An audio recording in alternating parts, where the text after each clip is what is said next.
الله لنوره من يشاء ويضرب الله الأمثال للناس والله بكل شيء عليم. صدق الله العظيم. Wassalamualaikum warahmatullahi wabarakatuh. Waalaikumsalam warahmatullahi wabarakatuh. Guru penggerak ini ada sebuah apa yang harus dipraktekkan di hadapan Bapak Ibu semua, dan ini monggo dukungannya, dan ini sangat baik sekali juga untuk kita semua gitu ya. Jadi sebelum nanti sebelum ada suratnya ada beberapa hal yang disampaikan. Assalamualaikum warahmatullahi wabarakatuh. Waalaikumsalam warahmatullahi wabarakatuh. Alhamdulillahirobbilalamin. Puji syukur kepada Allah Subhanahu wa taala yang telah mempertemukan kita di agenda pemahaman dan pengalaman penerapan budaya positif di sekolah ya, atau istilah lainnya adalah diseminasi ya. Jadi di sini kebetulan ya saya diberi amanat ya oleh terutama adalah dinas pemerintah ya, karena mengikuti program calon guru penggerak ya. Alhamdulillah ya kita bisa ketemu. Sallallahu alaihi wasallam kita senantiasa haturkan kepada Nabi Agung Nabi Muhammad sallallahu alaihi wasallam. Allahumma sholli alaihi. Semoga kita termasuk umatnya yang telah mendapatkan syafaatnya di yaumil akhir nanti. Amin amin ya rabbal alamin. Jadi di sini ada jargon ya, kalau guru penggerak itu, kalau guru penggerak yaitu tergerak, bergerak, menggerakkan ya, dimulai dari tergerak, bergerak, menggerakkan. Di sini ya saya termasuk calon guru penggerak angkatan 9. Kemudian ada pengajar praktiknya, itu Bu Yulia, beliau guru di SMA Negeri 1 Muntilan ya. Kemudian fasilitator saya ada Bu Yulianti, beliau guru di SMA Kudus. Konsep pertama ya dalam modul budaya positif yang kemudian akan saya diseminasikan kepada Bapak Ibu guru semuanya ini, itu ada banyak ya. Yang pertama adalah tentang perubahan paradigma belajar, kemudian adalah disiplin positif, selanjutnya adalah kebutuhan dasar murni manusia, motivasi perilaku manusia, posisi kontrol ya, keyakinan kelas, dan yang terakhir adalah pendidikan restitusi yang pernah saya sampaikan ya Bapak Ibu ketika di grup ya. Oke, next ya. Jadi pembelajaran dengan paradigma baru itu maksudnya bagaimana? Nah, maksudnya bahwa kita selama ini pendekatan pembelajarannya kan seringnya bersifat tradisional ya.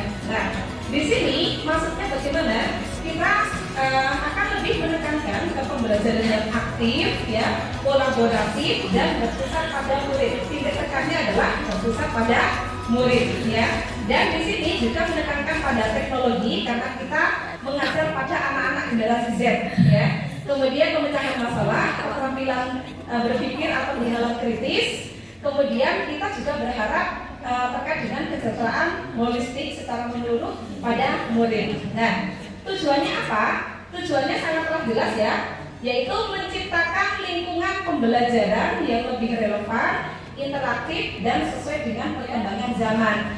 Yang endingnya itu dalam rangka mewujudkan apa? Profil pelajar Pancasila.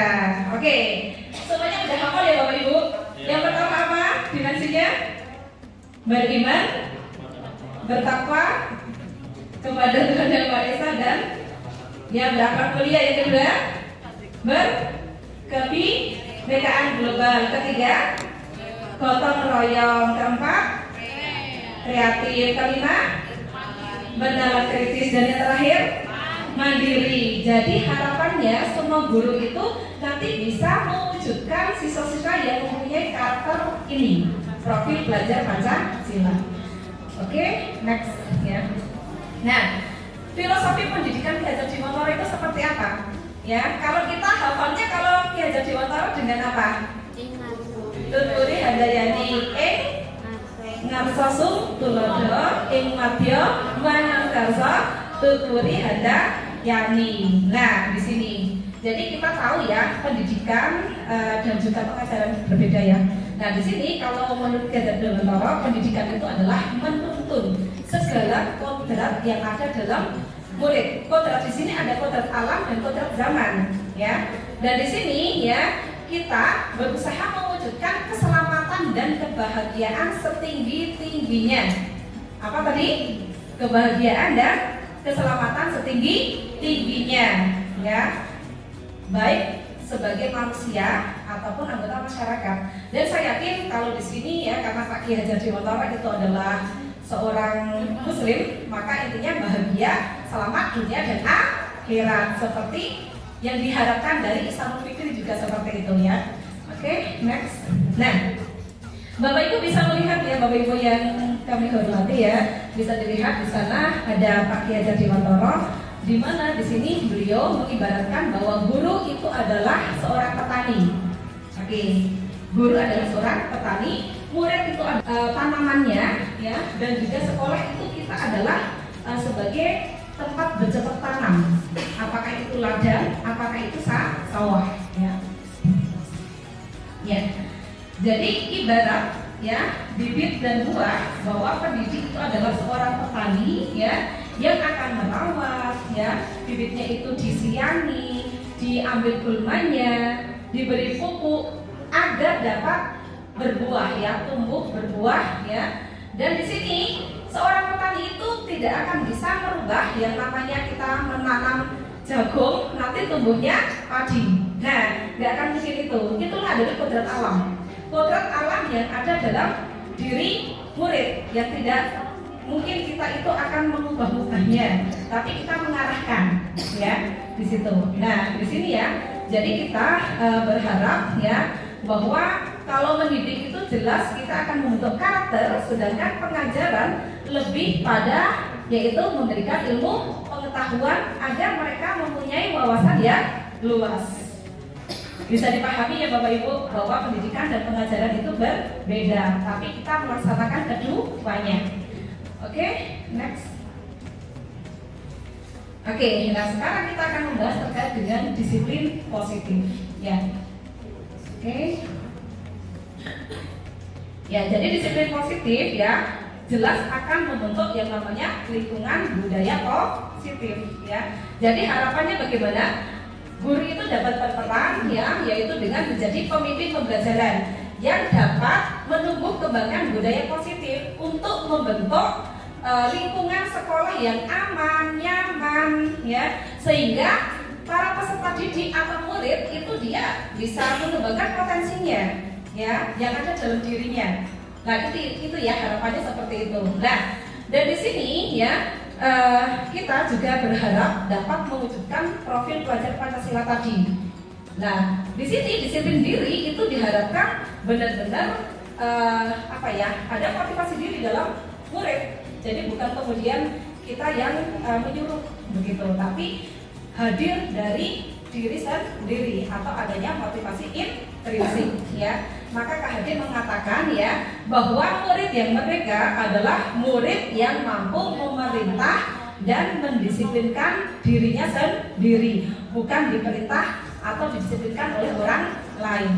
Ya, maka ketika kemarin ya saya melihat ada si Malik ya, putra dari Ustaz juga, ketika tiba-tiba di kelas di ruang guru apa, Ibu, saya mau belajar lagi, Masya Allah. Lah, harapannya seperti itu ya. Jadi harapannya yang namanya murid itu dia yang istilahnya pengen ya, gitu dan sadar. Oke, next. Nah, apa sih urgensi kita itu menciptakan suasana positif di sekolah? Nah, jadi apabila kita tadi ibaratkan ya bahwa murid itu adalah biji padi atau jagung atau kurma ataupun yang lain, mengembangkan potensi yang ada dalam dirinya. Harapannya seperti itu, ya. Oke. Nah di sini ya lazimnya yang namanya disiplin itu biasanya dikaitkan dengan kontrol, ya. Dalam hal ini kontrol guru dalam menghadapi murid. Nah seperti yang sering saya lakukan juga ya. Nah maka kita di sini bersama-sama untuk memahami ini ya, untuk menyadarkan anak ya. Oke, next Pak. Ya, oke kita akan mengeksplor ya konsep perubahan paradigma. Oke, next. Ya, saya akan meminta Bapak Ibu semuanya ya untuk berpasangan berdua. Nah, oke, di sini aja duduk aja. Saya meminta yang sebelah saya kiri untuk mengambil sesuatu yang paling berharga. Terserah monggo sesuatu yang paling berharga menurut Bapak Ibu. Ya, silakan. Apakah sudah? Oke, monggo silakan. Bagaimana caranya untuk dipertahankan ya? Nah, yang sebelah kanannya Bapak Ibu mohon untuk merebut atau bagaimana caranya untuk meraihnya. Oke, silakan dipraktekkan ya Bapak Ibu mohon. Saya hitung sampai 3 ya. 1, oke, 2, 3. Bagaimana caranya? Ya. Oke. Apakah ada yang berhasil, Bapak Ibu? Ada yang berhasil bisa diangkat tangannya? Ada yang berhasil enggak ini? Oke, saya mau meminta testimoni ini ya. Oke, berhasil enggak, Pak? Oh, udah berhasil. Oke. Saya tanya dulu. Oke. Ya. Kenapa? Oke. Bagaimana caranya? Kenapa kok kemudian itu dipertahankan?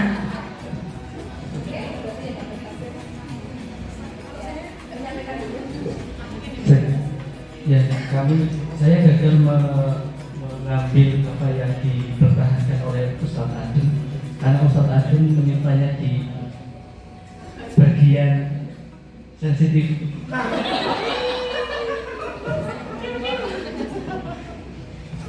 Oke. Sekarang Pak Adun ya untuk menyampaikan kenapa kok dipertahankan. Ya, karena itu sesuatu yang paling berharga. Jadi ya jangan sampai pindah tangan.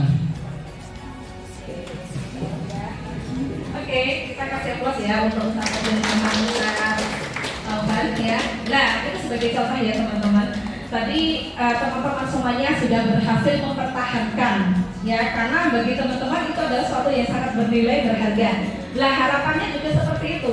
Jadi murid ya terkait dengan budaya positif, disiplin positif itu sudah sesuatu yang berharga dan bernilai bagi dia, dan bagaimana caranya dia akan mempertahankan. Jadi ada suatu motivasi intrinsik ya, bukan kemudian dari ekstrinsik begitu. Oke, next. Nah. Oke, perubahan paradigma teori kontrol ya. Next ya. Nah, jadi di sini ada banyak ilusi ya. Yang pertama adalah ilusi guru mengontrol murid ya, dimana di sini bahwa ketika murid kita paksa untuk kemudian kita kontrol, sebenarnya karena murid itu memang mengiyakan dia mau dikontrol gitu. Kemudian yang kedua adalah ilusi bahwa kritik dan membuat orang merasa bersalah dapat menguatkan karakter. Lah ini seringnya ada dalam diri kita ya. Oke, tapi apakah ini benar? Kira-kira benar enggak? Benar enggak? Ya nanti kita akan bahas. Selanjutnya ada ilusi bahwa semua penguatan positif ya, semua penguatan positif itu efektif dan bermanfaat. Biasanya kita senantiasa menyampaikan hal-hal positif, memberikan suatu reward gitu ya. Ya, ini ya tadi ya, ilusi bahwa kritik dan membuat bersalah dapat menguatkan karakter. Ini ada suatu pemahaman ya, menggunakan kritik dan rasa bersalah untuk mengontrol murid menuju pada identitas gagal. Gitu. Jadi ternyata ini kalau membuat murid itu sebenarnya merasa gagal ya. Selanjutnya mereka juga belajar bahwa dia berarti saya salah, saya buruk begitu. Nah, ini yang nanti perlu kita luruskan juga. Kemudian mereka juga akan mengembangkan dialog diri yang negatif. Nah, biasanya kalau kita membuat murid itu supaya merasa bersalah, biasanya kita dengan nada yang halus, lembut ya. Biasanya kan seperti itu ketika kita mengontrol perilaku murid ya. Next.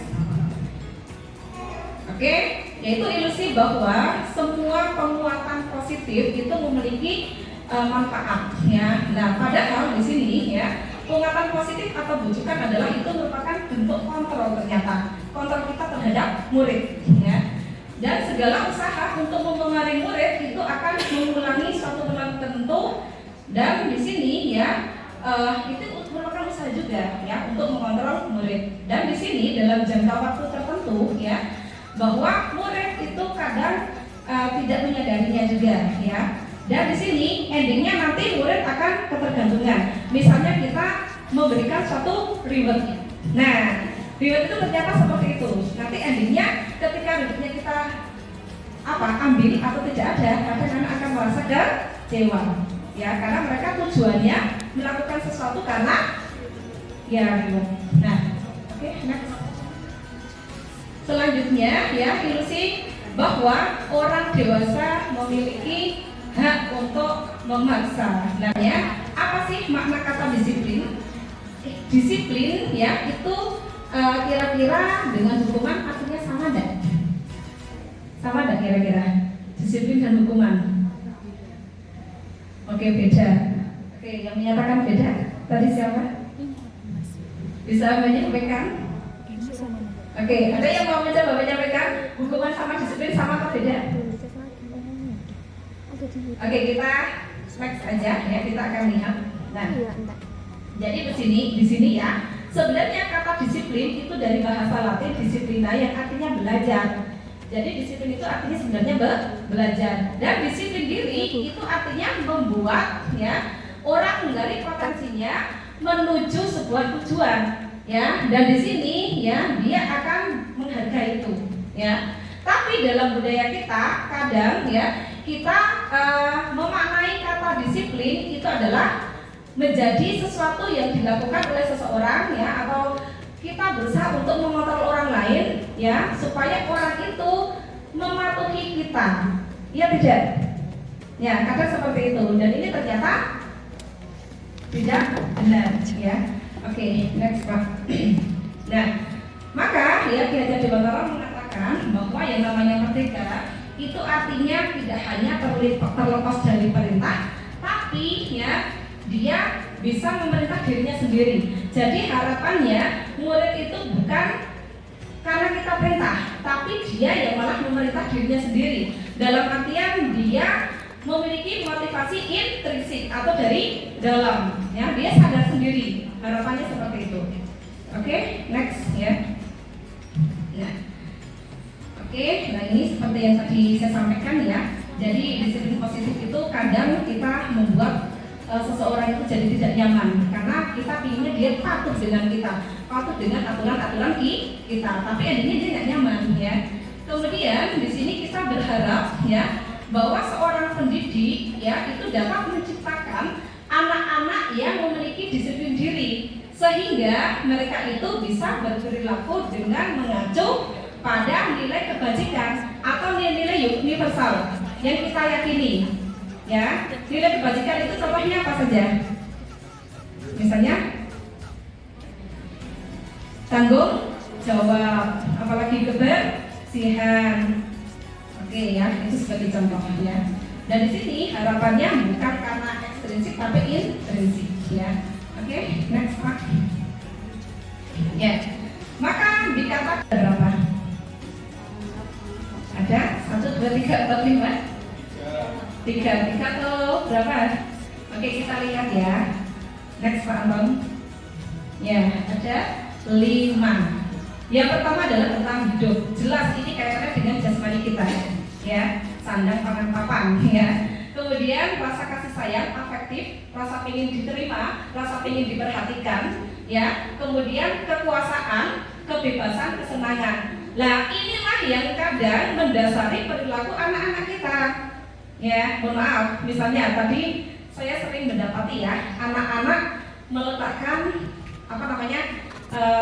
tepak di depan kelas ya. Kira-kira itu motivasi apa itu? Kasih sayang yang pengen diperhatikan juga bisa. Kebebasan juga, tergantung konteksnya. Oke, next Pak. Ya, beberapa anak di kelas 10-3 telah datang padanya dan mengeluhkan Kase yang sering meminta bekal makan siang mereka dengan paksa. Jika Anda menghadapi situasi seperti Ibu Alita, apa yang akan Anda lakukan? Menurut Anda kira-kira apa? Oke, dong di sini. Oke, itu langkah terakhir ya. Oke, siapa yang mau mencoba? Biasanya ini ibu-ibu ini pendekatannya selalu halus dan begitu. Oke, saya mau minta salah satu. Oke, siapa yang menyampaikan? Halo. Kira-kira sampai mana ini? Oke, saya mau minta pertanyaan ya.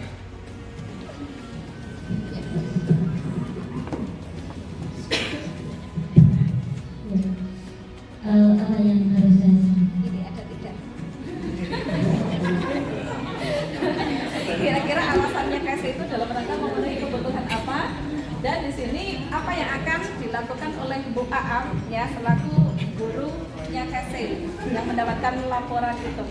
Ya, kalau saya sebagai gurunya Kese ya, Ya. ya tentunya harus menanyakan dulu ya, karena kita nggak bisa menebak-nebak dia sebenarnya kenapa. Kalau saya sih tanya dulu, ditanyai dulu kenapa kok seperti itu gitu. Baru setelah tahu baru bisa menentukan langkah berikutnya. Kalau di situ ada pertanyaan kira-kira apa alasan Kese, saya tidak tahu kenapanya. Oke, baik. Ya, oke. Jazakillah ya untuk Baam, kita kasih aplaus ya teman-teman. Ya. Oke, next platform. Ya, jawabannya adalah mengambil bekal temannya karena dia merasa senang ya, dan endingnya dia akhirnya diperhatikan oleh orang tuanya, oleh teman-temannya. Berarti dia ada suatu kebutuhan dasarnya dia yang belum terpenuhi waktu itu dan pengen dipenuhi adalah dia pengen diperhatikan atau rasa kasih sayang atau afeksi ya. Oke, lanjut. Next Pak. Ya.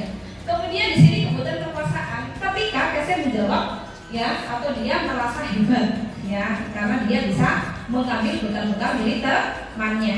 Nah, berarti kebutuhan dasar yang ingin dia penuhi adalah tadi kebutuhan kekuasaan. Oke, next.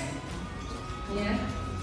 Nah, di sini kebutuhan kebebasan yang ingin dipenuhi Kese ketika dia merasa bosan dengan bekal makanannya yang itu-itu saja, tidak bervariasi ya. Jadi intinya ketika kita mau menangani suatu masalah anak, kita harus mengetahui dulu ya, karena dia melakukan sesuatu yang menyimpang tidak sesuai, itu biasanya karena dia ingin memenuhi kebutuhan dasarnya tadi. Oke, next. Ya. Oke, lanjut lagi ya. Ya. Nah, sekarang kita akan memahami terkait dengan motivasi perilaku manusia. Oke, next ya Pak Anwar. Nah, jadi di sini ya kita akan mencoba mengetahui motivasi perilaku manusia. Ketika yang pertama dia menghindari ketidaknyamanan dan hukuman. Maka di sini ya murid melakukan disiplin diri itu karena dia takut dihukum. Maka ini merupakan motivasi ekstrinsik atau dari luar karena ada aturan. Dia takut dihukum. Kemudian yang kedua yaitu ketika mendapatkan imbalan atau penghargaan dari orang lain. Nah, di sini murid melakukan disiplin diri karena ia ingin mendapatkan imbalan ini. Ini juga namanya motivasi ekstrinsik karena ada sesuatu yang ingin. Nah, dan di sini ketika motivasi ekstrinsik tadi kok kita hilangkan, maka bisa jadi hilang dalam dirinya.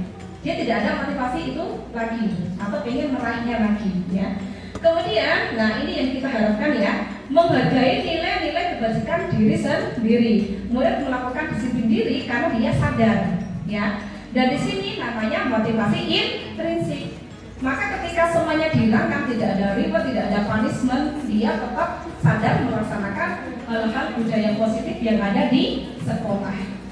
Bisa dipahami gitu Pak Ibu ya? Oke. Next ya Pak.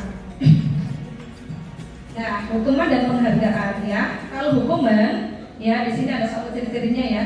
Itu sesuatu yang menyakitkan, tidak nyaman untuk murid dalam jangka waktu panjang, bahkan bisa menjadi dia bermusuhan ya. Korban akan mendapatkan keadilan jelas ya. Murid atau anak tersakiti dan di sini maksudnya motivasi ekstrinsik. Nah, kemudian kalau penghargaan itu merupakan imbalan ya karena tercapainya sesuatu ya, dan ini akan hilang apabila tidak dikasih imbalan. Jadi dia motivasinya juga ekstrinsik ya, karena akan menimbulkan juga ternyata iri juga bagi teman-temannya yang ternyata dia tidak bisa mencapai itu ya. Next ya. Oke, maka di sini kita harus paham konsep ya, bahwa konsekuensi. Nah ini ya, konsekuensi itu hampir sama dengan hukuman ya, tapi berbeda. Konsekuensi ya sama dengan penguatan jangka pendek. Perlu adanya monitoring berkelanjutan ya, ada stimulus, ada respon ya. Kemudian murid juga akan menghormati peraturan. Tapi di sini ya kadang kehilangan waktu untuk merenungi kesalahannya ya. Dan ini seseorang melakukan suatu budaya atau dia mengikuti aturan-aturan ya karena ada konsekuensinya ya. Kemudian kalau restitusi dan ini yang diharapkan yaitu ya bahwa restitusi itu sebenarnya sama dengan murid yang bertanggung jawab untuk perilakunya sendiri ya. Maka ini penanganannya fokus pada pemecahan masalah yang jangka panjang. Dan di sini murid akan lebih menghargai dirinya sendiri dan juga orang lain ya. Dan teori kontrol dirinya yaitu memegang kontrol. Jadi bukan dikontrol oleh guru, tapi dia sadar sendiri ya. Dan murid lebih bersemangat untuk memperbaiki kesalahan-kesalahan di dia. Oke, next. Oke ya.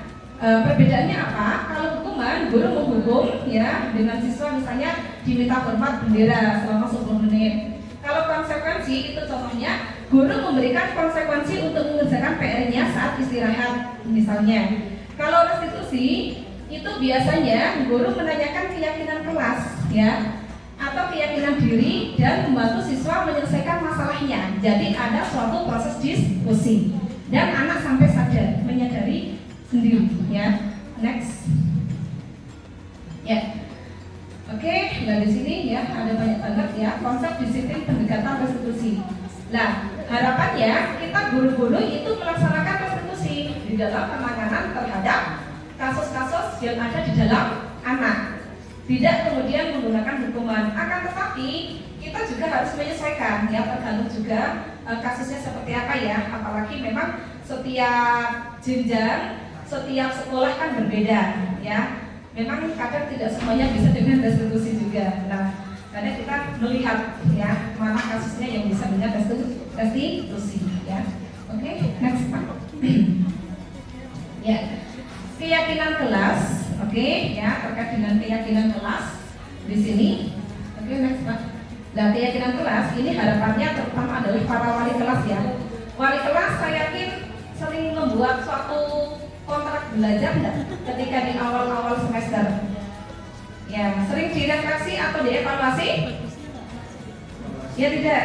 Ya, saya yakin iya. Nah, mengapa kita keyakinan kelas bukan peraturan kelas? Kira-kira apa?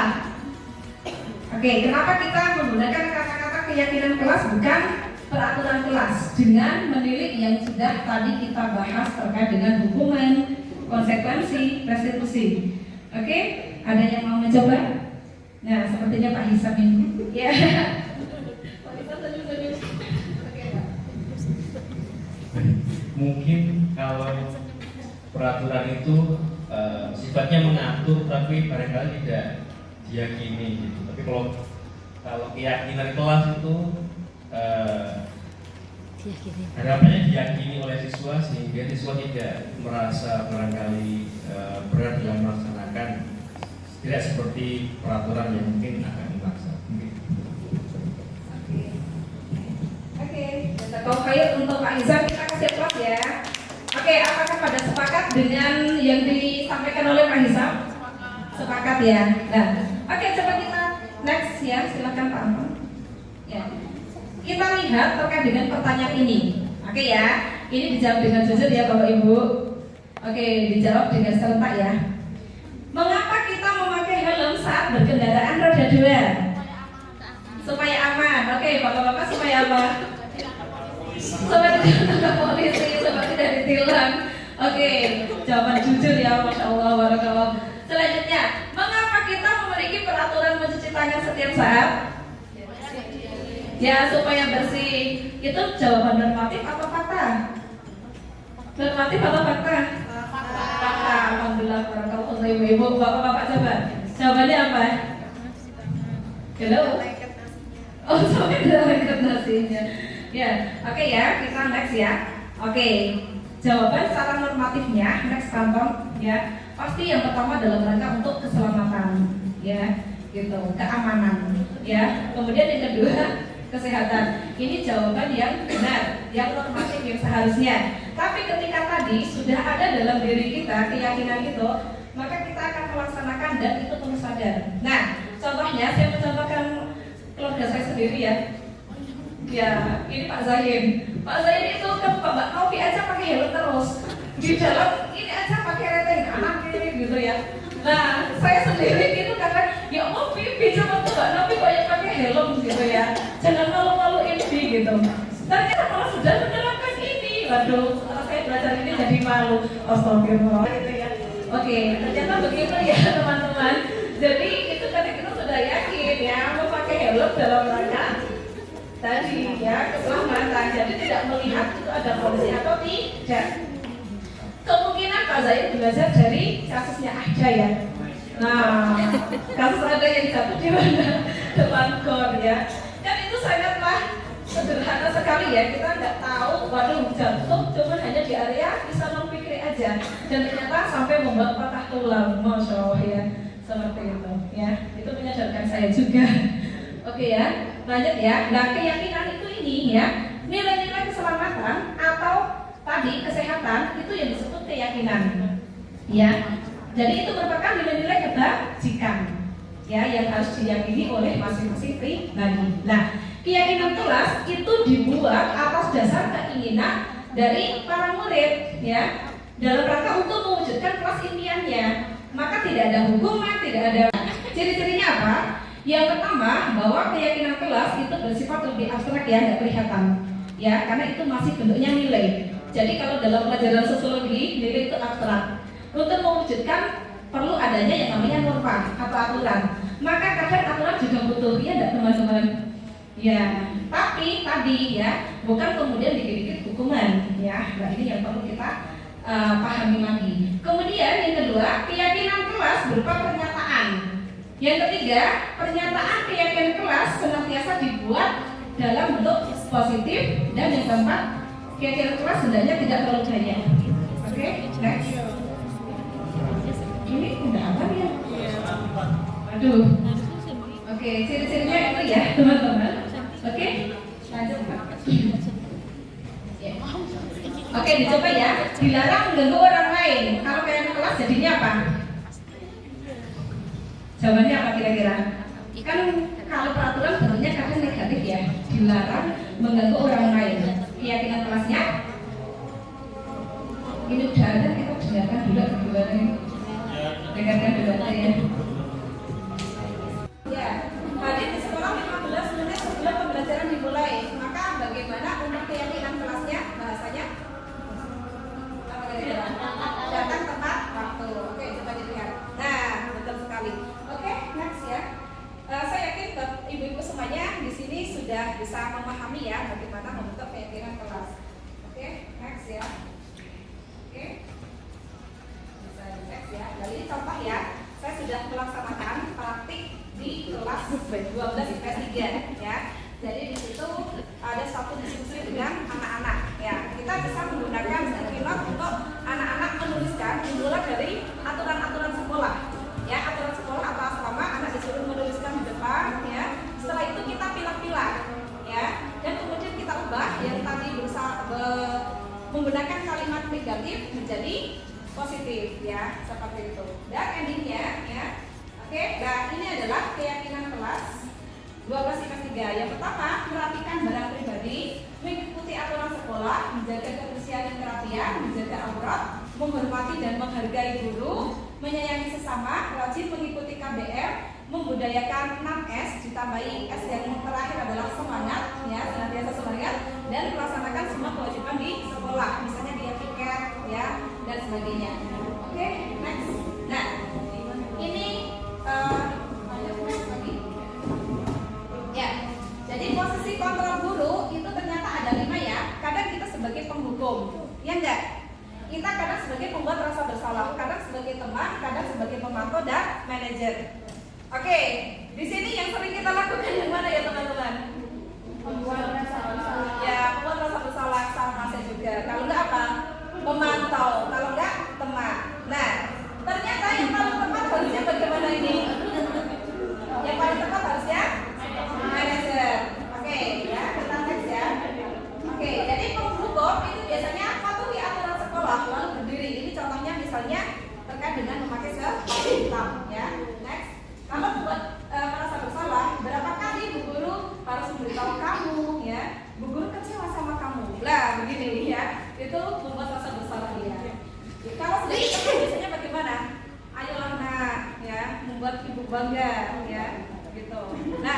biasanya ya. Nanti ibu bantu kok yang menyelesaikan tugasnya. Nah, ternyata itu juga kurang tepat karena akan membuat anak itu bergantung pada kita ya. Next.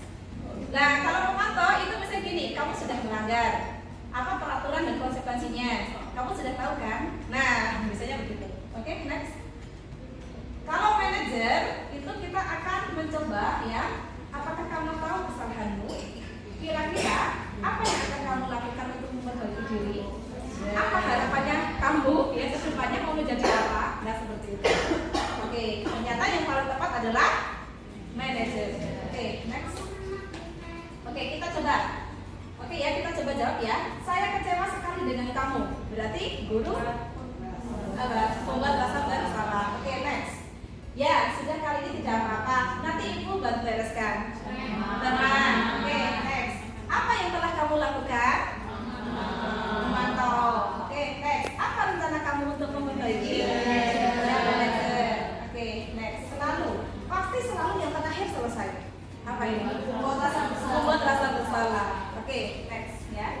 Kemudian ini yang terakhir segitiga restitusi. Nah, jadi ya guru yang berperan sebagai manajer dia dapat menyelesaikan masalahnya dengan menerapkan segitiga restitusi, yaitu metode penyelesaian masalah dengan proses dialog. Jadi ada suatu diskusi dengan si anak ya. Dan di sini murid dia akan endingnya menyadari dan dia mencari solusi sendiri.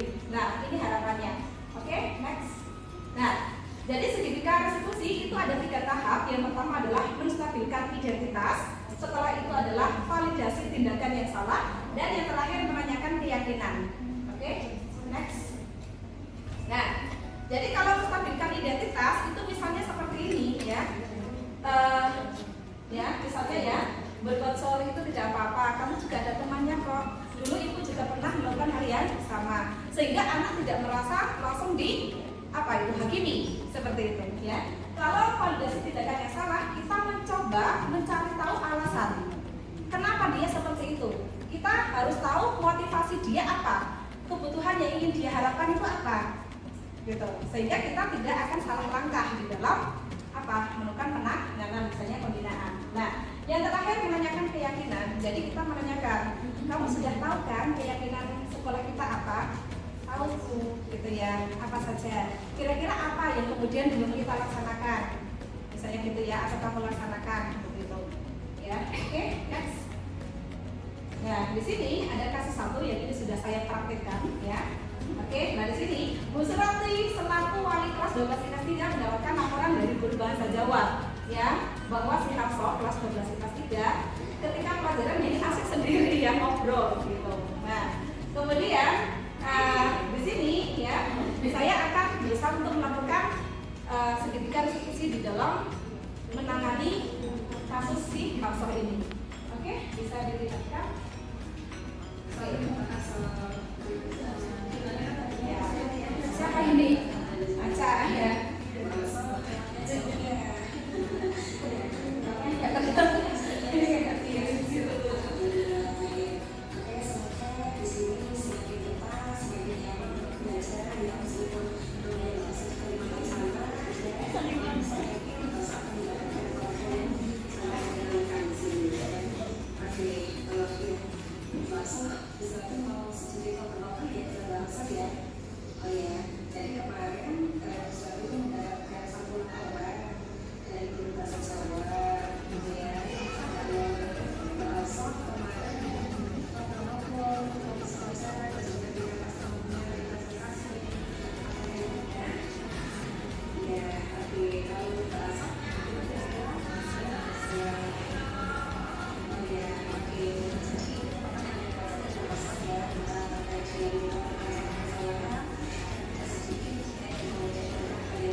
ya. Nah sekarang saya minta ibu ya, ibu-ibu semuanya di sini mempraktekkan sebagai murid dan sebagai wali kelas ya, begitu.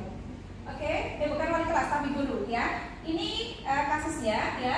Pada saat saya ya Bu Surati berjalan ke kelas 12 Akwat IPS 4 SMA IT, ketika pelajaran sosiologi tiba-tiba melihat sepatu berjejeran di koridor itu ya, yang pembatas, yang sebenarnya sering dipakai untuk apa? Tangan, ya. Itu banyak sekali sepatu-sepatu. Nah, di sini kemudian Bu Surati ini mengambil sepatu itu dalam rangka supaya nanti aman ya, karena kalau setengah aman biasanya langsung dibuang begitu ya, dan supaya lebih rapi bersih. Nah, oke, di sini ya, alhasil anak tersebut langsung mendatangi ya si Citra ya, ini adalah Citra mendatangi bahwa ternyata itu sepatunya dia. Nah di sini saya minta ibu-ibu berdua ya untuk mempraktekkan ya. Satunya menjadi Akila Citra, satunya menjadi Bu Surati. Oke, silakan bisa dipraktekkan. Oke, saya hitung 3 ya. Kita dipraktekkan ibu-ibu semuanya. Oke, 1, 2, 3, silakan.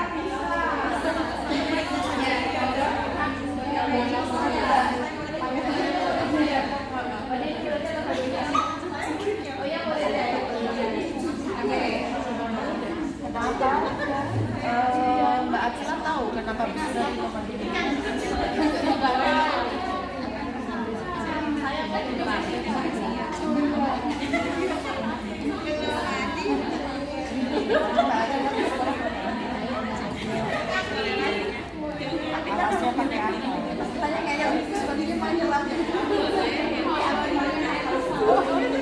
Akilanya nakal sepatunya Mbak Akila gimana? Dari sana kan cuma boleh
mana tadi Akilanya? Halo Akila. Akila. Oh ini Akila. Oke, kita testimoni ya. Gimana perasaannya setelah adanya suatu segitiga? Oke, moga silakan. Ayo Akila. Alhamdulillah setelah kayaknya dengan pola restitusi saya merasa dihargai dan diberikan solusi. Diberikan solusi atau membuat solusi sendiri nih Akila? Nggak tahu tadi membuat solusi sendiri tapi diarahkan dengan oh Masya Allah ya, berarti menjadi lebih sadar ya. Oke, sekarang jadi Bu Surati ya Mbak Ibu. Oke, ini Bu Surati. Oh Bu Surati yang halus untuk kembalikan ya. Oke, ada Bu Surati di sini. Oke, testimoni Bu Surati gimana? Testimoni menjadi Bu Surati ternyata tidak mudah ya Bu. Jadi guru itu harus pegang. Kalau misalnya anaknya memang bersalah itu harus ditegur gitu ya Bu. Kalau misalnya perlu dengan nada agak tinggi, dengan nada agak tinggi. Jadi perlu seni juga agar anak itu tidak tersinggung. Iya. Jadi kitanya juga apa Bu? Latihan mengolah rasa biar gimana caranya pesan yang kita mau berikan itu tersampaikan dengan anak yang baik. Yes. Oke, tepuk tangan ya untuk teman-teman kita. Satu lagi yang menjadi Bu Surati. Satu lagi siapa ya? Tadi di sini siapa yang jadi Bu Surati? Oh, Mbak Rahma ya. Oke, coba Mbak Rahma. Bagaimana ketika Bu Surati melakukan segitiga restitusi? Oke, kalau menurut saya yang ini tanggapan untuk Bu Surati.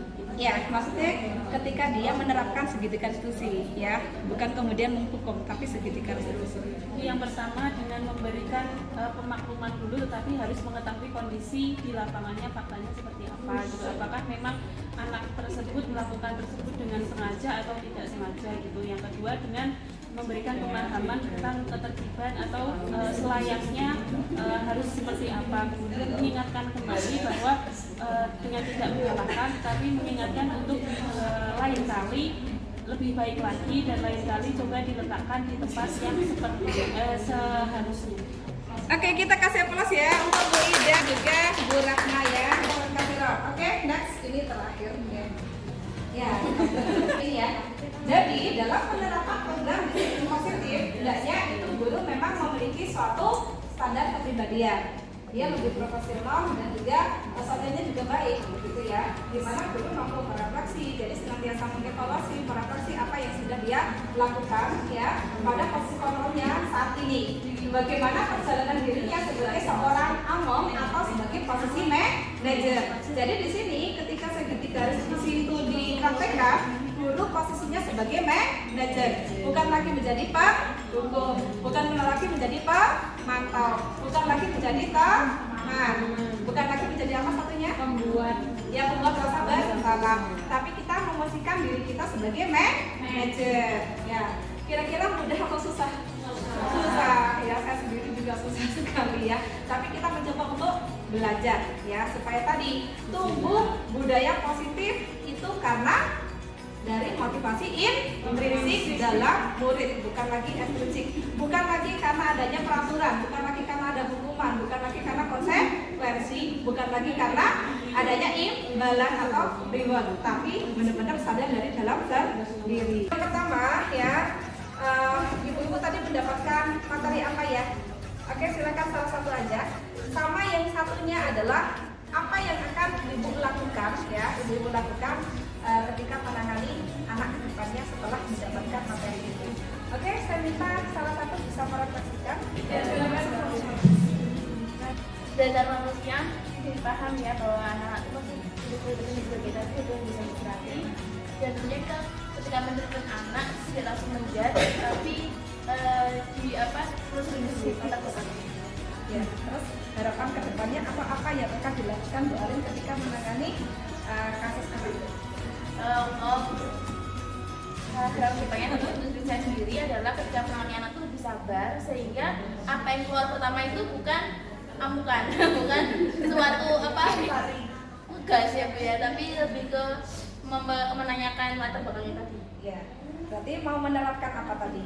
Sebagai posisi manajer dengan budaya positif dengan segitiga restitusi. Oke ya.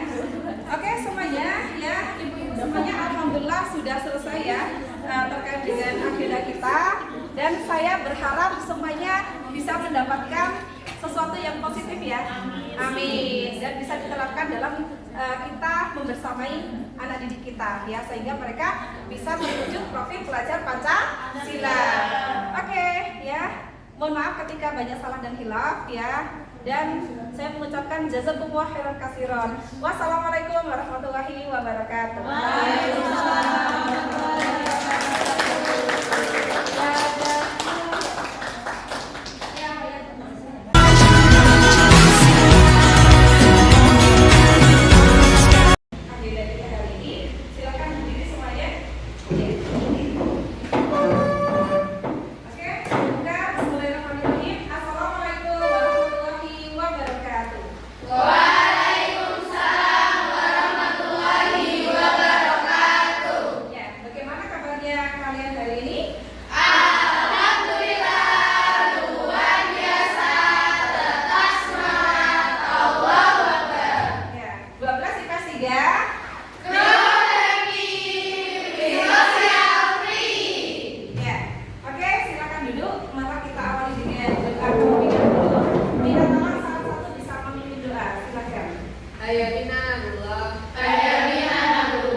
Before study, let's pray together.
supaya kita lebih nyaman ketika pelajaran ya. Oke semuanya, jadi kita hari ini itu adalah agenda kegiatan kelas ya.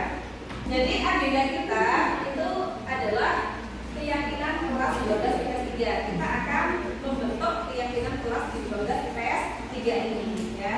Sekarang sebelum Bu Surati itu akan menjelaskan keyakinan kelas ya, maka saya akan meminta kalian untuk menuliskan peraturan-peraturan ya, yang selama ini memang tentunya sebenarnya kita aturan ya. Maka silakan kalian tuliskan peraturan sekolah yang nanti merger dengan peraturan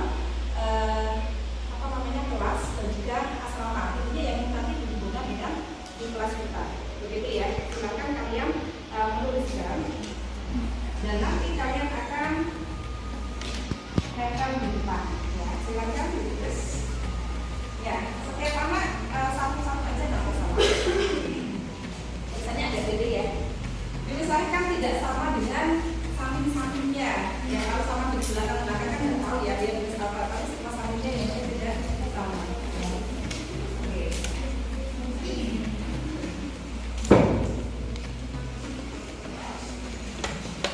Ya, bisa dikasih nama ya, nama saja. Terus kalian ingatnya peraturan apa ya? Peraturan yang merger atau kalau berhubungan antara keasramaan ya, sekolah dan di kelas ya.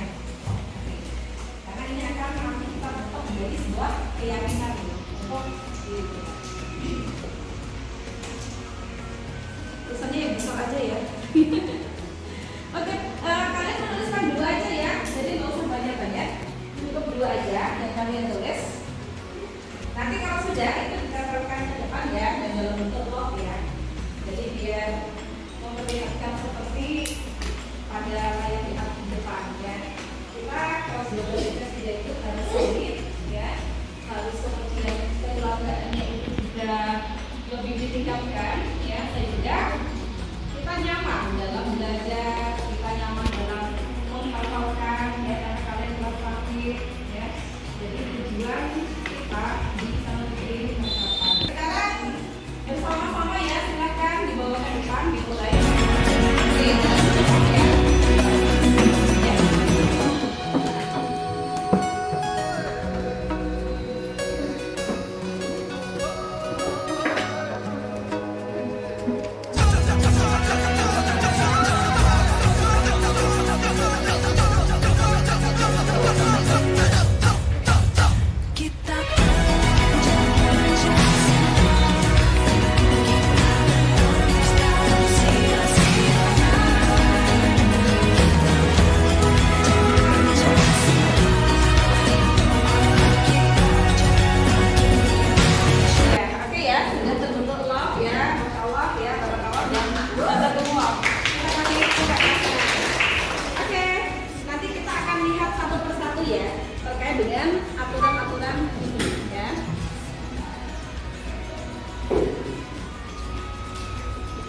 Ya, nanti kita akan lihat satu persatu. Sekarang kita akan melihat slide-nya. Oke, sekarang saya mau tanya dulu terkait dengan yang kalian tulis, itu apakah semuanya berbentuk positif? Iya. Coba kita lihat dulu ya. Oke, di sini itu ada macam-macam ya. Ada yang tulisannya tidak boleh datang terlambat, selalu menjaga lingkungan. Mana yang maksudnya positif dan negatif? Yang positif ya, selalu menjaga lingkungan. Yang negatif, yang tidak boleh datang terlambat. Maka nanti kita akan pilah-pilah ya. Nah, mana yang bentuknya aturan, mana yang bentuknya keyakinan, yang mana sudah bentuknya keyakinan. Nah, sekarang kita akan mencoba untuk membahas ya, apa sih maksud tujuan dari yang akan kita lakukan ya. Nah, jadi kita tahu bahwa setiap tindakan atau perilaku yang kita lakukan itu ya di dalam kelas ataupun di asrama ya, itu dalam rangka untuk terciptanya sebuah lingkungan yang positif ya. Nah, di sini perilaku warga kelas ya menjadi sebuah kebiasaan yang akhirnya kita berharap menjadi sebuah budaya yang positif. Nah, untuk terbentuknya budaya positif itu pertama-tama kita harus melakukan apa?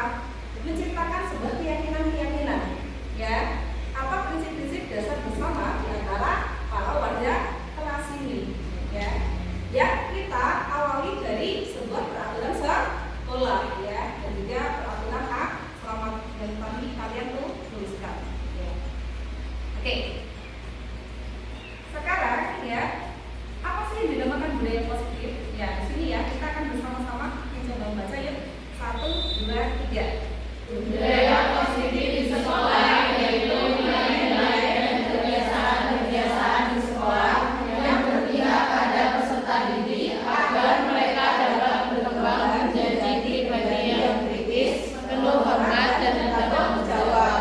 Di sini ada satu tujuan apa? Tujuannya tadi ada ya berpikir kritis, penuh hormat dan bertanggung jawab. Nah ini terkait dengan salah satu budaya positif juga yang diharapkan ya untuk kita ya tentunya pada sebuah murid ya. Oke. Nah, mengapa keyakinan keras, mengapa tidak peraturan keras saja? Kira-kira apa? Sebelum Bu Surati untuk menjelaskan ya. Oke, sekarang saya mau tanya ya. Kalau kata peraturan, bagi kalian bagaimana? Berat.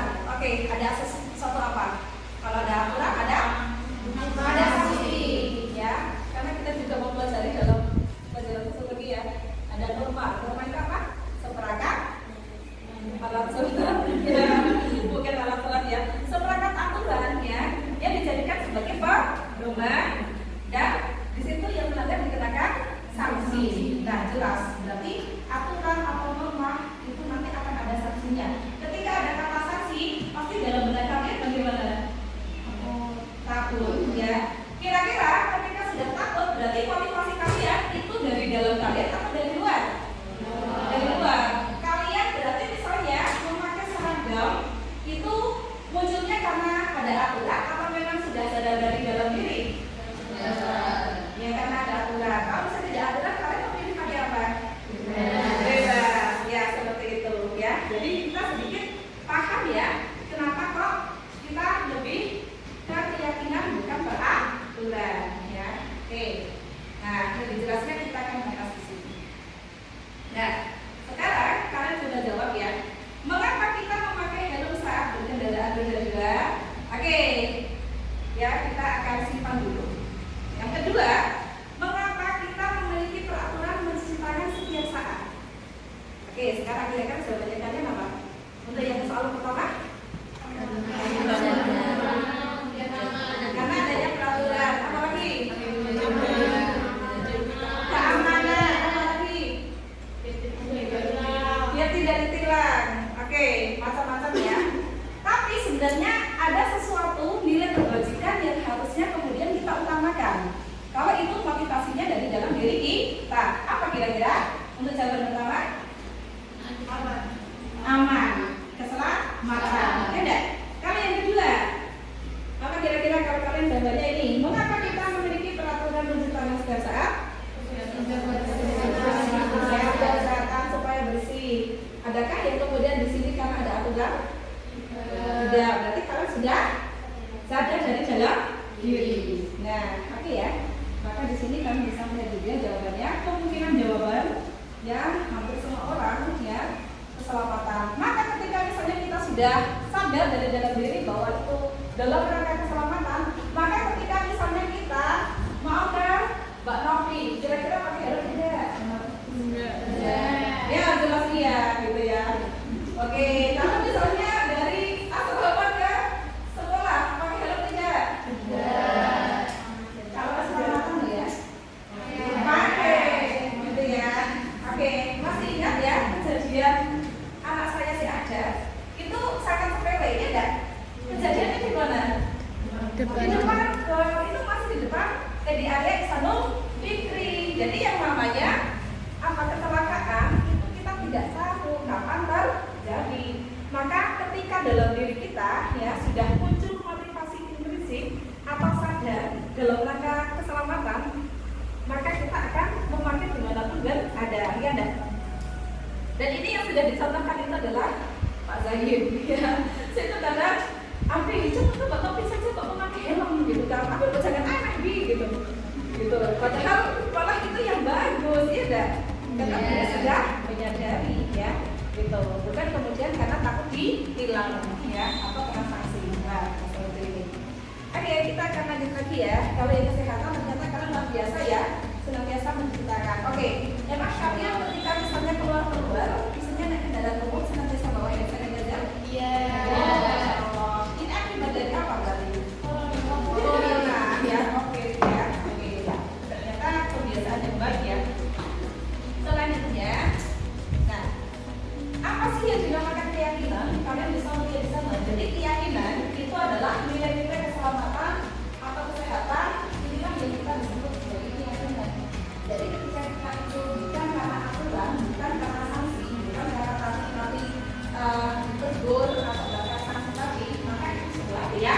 keyakinan. Saya yakin dengan saya waktu itu nanti saya akan selamat. Saya yakin dengan saya senantiasa mencuci tangan dimanapun berada setelah agenda apapun itu akan membuat saya jadi lebih sehat dari diri sendiri maupun orang lain. Nah, selanjutnya apa sih namanya keyakinan? Keyakinan adalah nilai-nilai kebajikan atau prinsip-prinsip universal. Oke, di sini ada kata-kata universal. Kenapa dinamakan universal? Menyeluruh, bersifat umum di belahan dunia manapun ya. Misalnya di Amerika itu sudah meyakini itu. Bisa dipahami? Jadi tidak hanya kemudian di sini aja ya. Yang disepakati bersama secara universal lepas dari latar belakang suku ya, negara, bahasa, agama, ras dan sebagainya. Jadi tanpa kemudian memperlihatkan sesuatu yang berbeda. Ada masalah yang berbeda. Selanjutnya, kalau menurut Person 98 ya, bahwa suatu keyakinan itu akan lebih memotivasi seseorang ya dari dalam. Ingat, dari dalam ada satu motivasi intrinsik ya, intrinsik secara dari dalam ya, atau motivasi secara ya. Dan kemudian seseorang itu akan lebih tergerak ya dan bersemangat untuk menjalankan keyakinannya daripada hanya sekedar mengikuti keyakinan. Bisa dipahami? Paham ya? Sampai sini terkait dengan keyakinan paham? Oke, sebentar. Kita akan lanjut. Nah, ciri-ciri keyakinan kelas itu seperti apa? Yang ini nanti akan kita laksanakan. Yang pertama, jadi keyakinan kelas itu lebih bersifat abstrak. Abstrak itu maksudnya apa? Tidak kelihatan ya, daripada peraturan. Kalau peraturan jelas ya, seperti kita kaku bahwa dulu belajar sosiologi ada istilah nilai dan norma. Nilai itu tidak kelihatan. Nah, nilai di sini keyakinan itu tidak terkait dengan nilai tadi. Ya, sedangkan aturan itu bersifat konkret, kelihatan, yang lucu ya. Kemudian yang kedua, keyakinan kelas berupa pernyataan ya. Jadi bentuknya adalah pernyataan yang bersifat universal. Bukan pertanyaan ya, tapi pernyataan. Selanjutnya, pernyataan keyakinan kelas senantiasa dibuat dalam bentuk positif. Nah, maka tadi kita akan memilah-milah mana kalimat-kalimat yang masih bersifat negatif, mana yang positif ya. Selanjutnya yang keempat, keyakinan kelas hendaknya tidak terlalu banyak ya, sehingga mudah diingat dan dipahami oleh semua warga kelas. Yang penting kita konsisten ya untuk membentuk suatu keyakinan. Banyak tapi ternyata tidak dilaksanakan semua sama saja. Maka dimulai dari yang kecil ya, tapi saat ini juga dan sudah mulai dilaksanakan atau aplikasikan dalam kehidupan sehari-hari. Bisa dipahami ya? Oke, selanjutnya ya. Yang kelima, bahwa keyakinan kelas itu sebaiknya sesuatu yang dapat diterapkan di lingkungan tersebut. Jadi keyakinan itu diterapkan di yang kelas 12 ini dulu, ya setidaknya kita di kelas ini dulu, ya. Kemudian yang keenam, semua warga kelas hendaknya ikut berkontribusi dalam pembuatan keyakinan kelas, ya, lewat kegiatan surat pendapat. Maka tadi kalian sudah menuliskan dulu di sana. Nah, setelah itu kita akan melanjutkan untuk selanjutnya, tahap-tahap selanjutnya. Dan yang terakhir yaitu bersedia meninjau kembali keyakinan kelas dari waktu ke waktu. Nah, di sini, ketika dulu kita awal-awal bentuknya adalah masih beraturan, ya, yang kemudian semakin ke sini kita akan senantiasa untuk direfleksikan, dievaluasi, ya. Oke, ya. Ya, jadi kita akan berdiskusi terkait dengan keyakinan kelas. Apakah sudah siap? Ya.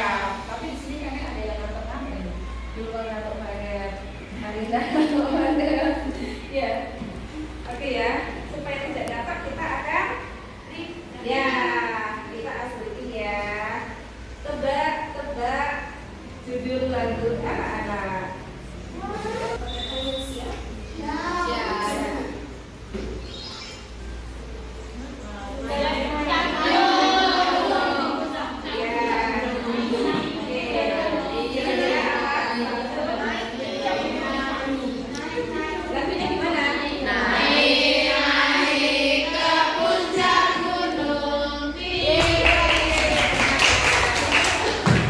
Oke.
Oke, tidak terlambat masuk kelas.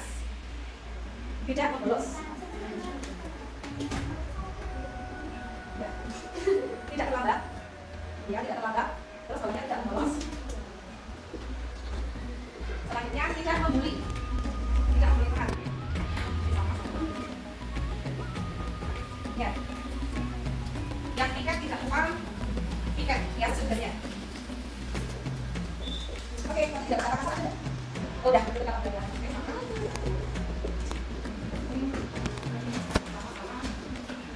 Oke, tapi tidak boleh membawa barang elektronik. Tidak boleh membawa barang elektronik. Tidak boleh membawa kartu. Tidak boleh membawa kartu. Tidak diperbolehkan keluar dari kelas atau kembali ke asrama di luar istirahat sama dengan yang kami tidak boleh.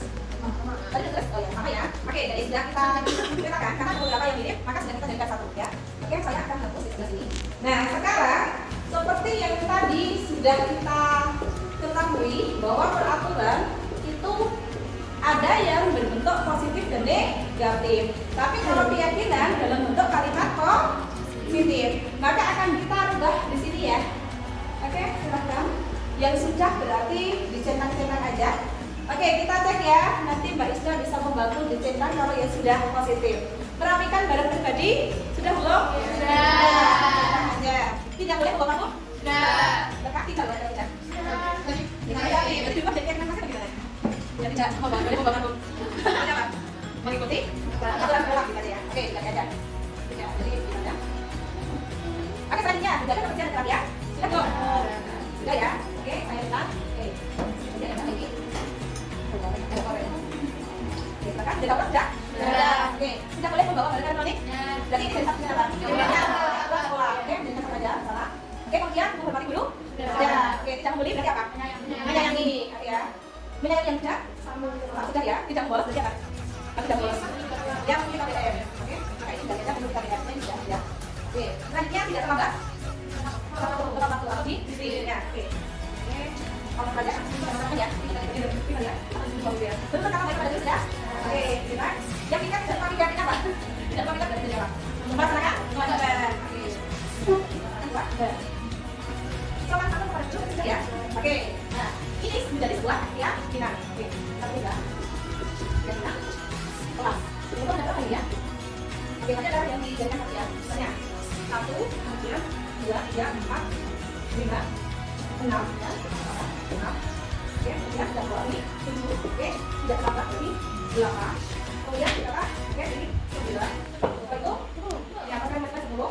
Tambah 1 lagi ya. Total ada 11. Oke. Sekarang kita akan ya lihat di sini terkait dengan budaya positifnya.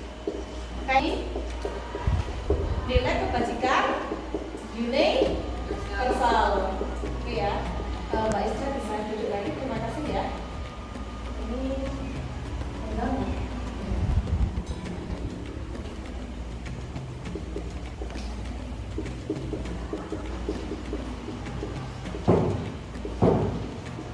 Oke, sekarang kebajikan universalnya itu apa? Intinya yang semuanya sama ya.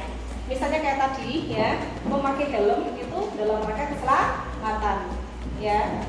Nah, kalau merapikan barang pribadi berarti apa kaitannya dengan apa?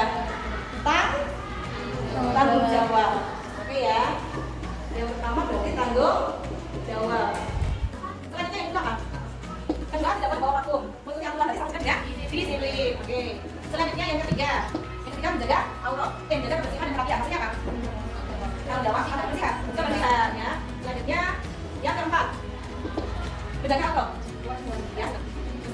ya.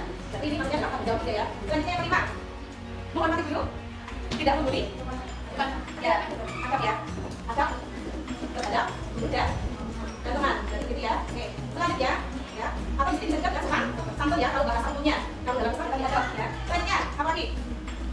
Menghormati guru sama ya, tidak membuli tadi, apa tidak membuli? Menyayangi ya. Oke, nanti apa beda sama santunnya? Sama beda ya, beda. Di sini adalah ya menyayangi. Selanjutnya yang ke-7. Oke, tidak bolos. Untuk kita ya tadi disiplin. Rajin bisa enggak? Kalau kamu harus disiplin ya, kita tidak bisa ya. Oke, selanjutnya yang ke-8. Untuk kata tadi sudah ya sama. Yang kita tidak lupa itu kan ya.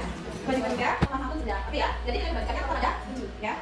Oke, nah sekarang kita akan coba petakan di sini mana yang sudah tampak dan kalau tampaknya seperti apa, ketika tidak tampaknya seperti apa. Misalnya terkait dengan tadi ya nilai tanggung jawab ya, yang kaitannya misalnya merapikan barang pribadi ya. Berarti dia akan tampak dikatakan dia sudah merapikan barang pribadi ketika bagaimana? Berarti ya rapi, nyaman dipandang gitu ya. Oke, kita akan di sini ya. Tampak seperti ya. Dalam kurung PS. Oke, kemudian ada spidol lagi.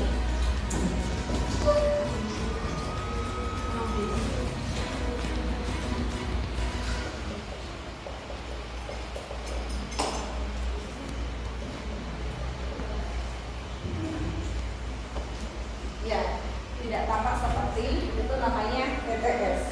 Ya, oke, terima kasih. Oke, sekarang tampak seperti apa? Misalnya yang pertama terkait dengan tanggung jawab ya, tadi merapikan barang pribadi berarti ya kita ambil beberapa aja ya. Ya, terkait dengan merapikan barang pribadi. Tanggung jawab. Ya, berarti tampak sepertinya apa tadi? Rapi. Terus apa lagi? Nyaman ya. Nyaman dipandang. Oke, berarti kalau tidak tampaknya gimana? Kebalikan ya berapa? Berat ada kotor. Ya tidak. Oke, selanjutnya lagi kita ambil dari dua. Itu apa? Tadi dari kebersihan apa ya? Sistem ya, kita menjaga Allah. Ya, kita mau menjaga Allah. Oke, tampak seperti bagaimana? Rapi? Ya, betul, sekarang benar. Sudah apa? Kalian coba. Oke ya, ini sudah apa? Islam. Oke, ada lagi apa? Pendekatan lagi apa? Rapi ya? Oke, anggun. Ya, oke, bisa juga anggun. Oke, berarti kebalikannya apa di sini? Tidak tampak kan? Oh ya. Oke, tidak tampak. Jadi baiknya apa yang kita? Yang misalnya, rambut. Ini kata bersama lagi. Bersama lagi. Misalnya, ya, sudah. Misalnya ini jamnya tipis, jangan lawan, apa gitu ya. Ya, misalnya tidak perlu dada ya. Oke. Oke, kalau sudah paham ya, pakai sekali. Ini ada banyak sekali ya, kita paham dulu. Oke, selanjutnya kita akan memetakan di sini yaitu terkait dengan mana yang menjadi tugas guru dan tugas siswa atau kewajiban guru dan kewajiban siswa. Kalian nanti tuliskan ya, atau kalian sebutkan aja nomor berapa aja. Tadi ada beberapa yang sudah saya samakan ya, nomor 6, 7. Berarti tadi nomor 1 adalah ini ya. Ini nomor 2. Dan mengikuti aturan sekolah ya. Ini. Terus 3 menjaga oh ya, beda dengan cepat. Ya, cepat, beda. Allah ya, Tuhan. Ya, ya, ya. Ya, Pak Ali. Juga banyak orang sama. Nomor 2 sama. Oke. Ya, ya. Ya. Oke, sekarang kita akan ini ya. Kita akan lihat dulu kita di dalam.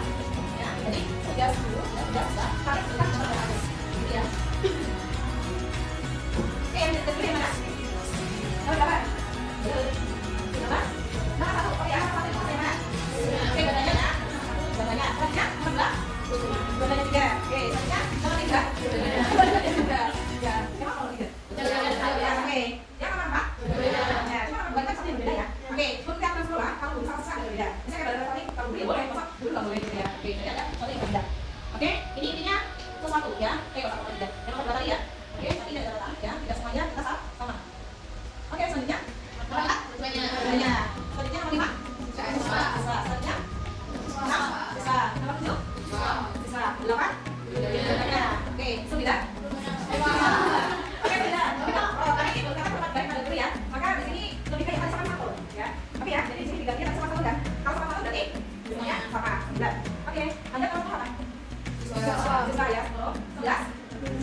Oke ya.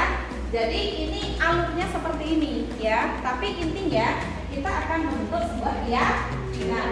Nah, sekarang saya akan meminta kalian ya, terutama adalah sekretaris.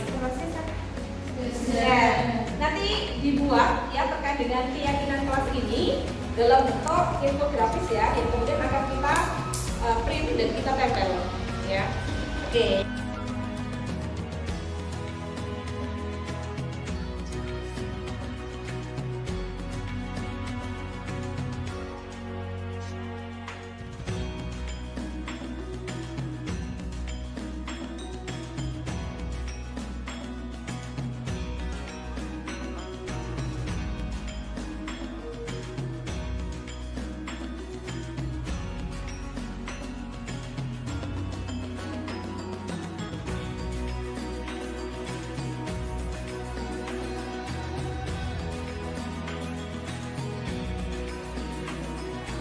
Sudah terwujudlah ya keyakinan kelas kita, supaya ada suatu dan kemudian membuat kita berbicara ya, dan memang ini benar-benar dibikin secara bersama-sama. Maka kita tolong kalian menuliskan tanda tangan ya, siapa saja yang memang kita ikut menyepakatinya. Oke, silakan bisa tanda tangan di sana.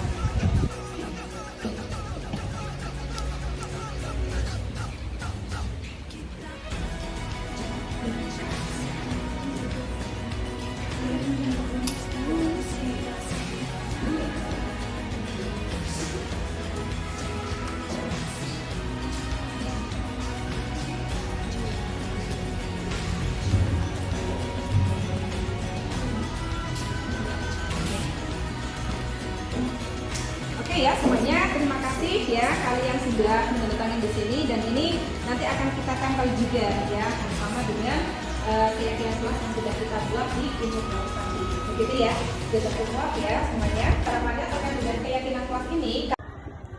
Assalamualaikum warahmatullahi wabarakatuh. Perkenalkan, saya Syahida Usma dari kelas 12 IPS 3. Di sini saya sangat bahagia sekali dikarenakan adanya kesepakatan kelas bersama wali kelas dan teman-teman. Dikarenakan hal ini bisa menumbuhkan rasa semangat untuk menjadi lebih baik dan untuk menaati nilai-nilai budaya positif. Mungkin cukup itu, sekian, terima kasih.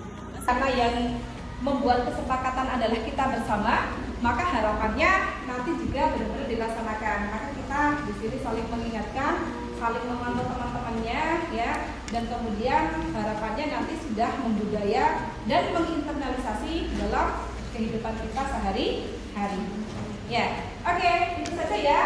Bu Surati mengucapkan jazakumullah khairan ya atas partisipasinya kalian di kelas ini ya. Semoga semakin solid, semakin menjadi anak-anak yang solihah-solihah, dan kita nyaman juga dalam belajar ya di kelas ini, sehingga kita menjadi pribadi yang lebih mandiri dan tanggung jawab.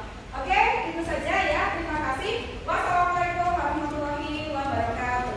Waalaikumsalam warahmatullahi wabarakatuh. Jazakumullah khairan ya Ustazah. Ya, Pak ya.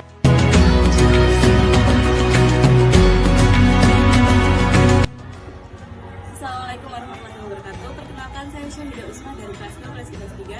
Di sini saya sangat bahagia sekali dikarenakan adanya kesepakatan kelas bersama wali kelas dan teman-teman.